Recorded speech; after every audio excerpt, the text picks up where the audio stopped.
So, by the title of this video, I'm sure you're a little bit confused as to why I am comparing Vlad the Impaler and Florence Nightingale. Yeah, that, just doesn't really make too much sense, actually. Yeah. Don't worry. I will feed you, baby birds. I will feed you. Don't worry. Yeah. Well, of course, inherently, Florence Nightingale and Vlad the Impaler, one being born in 1431 and one being born in the 1800s and one being born in the 1800s, they have almost nothing in common other than the fact that they are global leaders! Okay, let's get a little background going here so we know what to go off of. So, Vlad the Impaler, okay? This lovely gentleman was born in 1431, as I already said, and he is also known as Vlad Tepes, and that's his proper name. He's a militant and off-track ruler that was born in Transylvania. Yeah, great place. From that, he was kidnapped when he was younger, along with his brother, and that really messed him up a little bit. Yep, that definitely messed him up a little bit.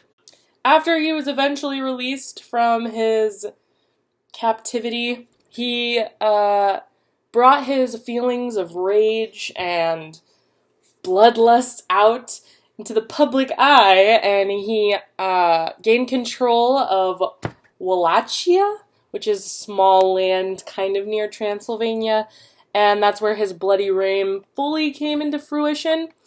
And of course, I bet you're all wondering why he's called Vlad the Impaler. Well, he used to kill people all the time with, like stabbing them, impaling them, that sorts of good things.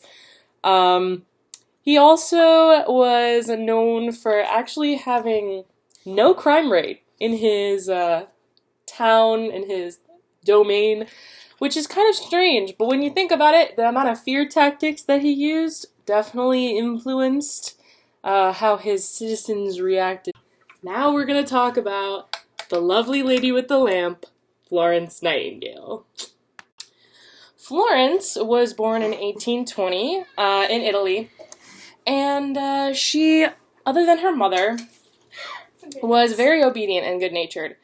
Later on, she decided to pursue nursing as her primary career, and dealt with many different kinds of illnesses, and especially focused on the cholera outbreak as well as working in unsanitary conditions, and she was really put to the test, considering that she was a nurse during the Crimean War. She eventually came up with the environmental theory, which was considered a groundbreaking piece of literature for the modern nursing field, and that's why we consider her today especially amazing for modern medical advancements. Now, I already mentioned what makes them similar is the fact that they're both global leaders. Well, they do have completely different characteristics that make them have their own individual leadership style, but that doesn't change the fact that they both are two separate fibers that, when put together, are part of the same cloth. Yeah.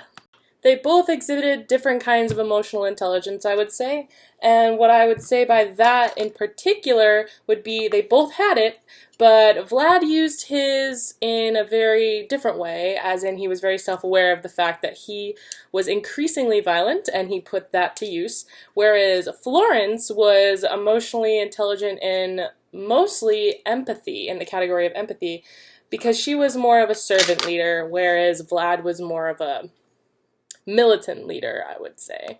Vlad was also increasingly persuasive, maybe not with his orator skills, but definitely with his fear tactics and his strength and that kind of good stuff. Whereas Florence was just very influential and courageous in the fact that she fought for more sanitary conditions, and she was just an all-around good-hearted individual, which would lead me to suggest that she was in fact good, whereas Vlad was definitely evil. So there you have it, two very separate leaders compared in the way that we can only identify them as more significantly, which would be their leadership styles. And don't mind me holding this lamp, because lighting is a thing. So thanks for watching. Bye.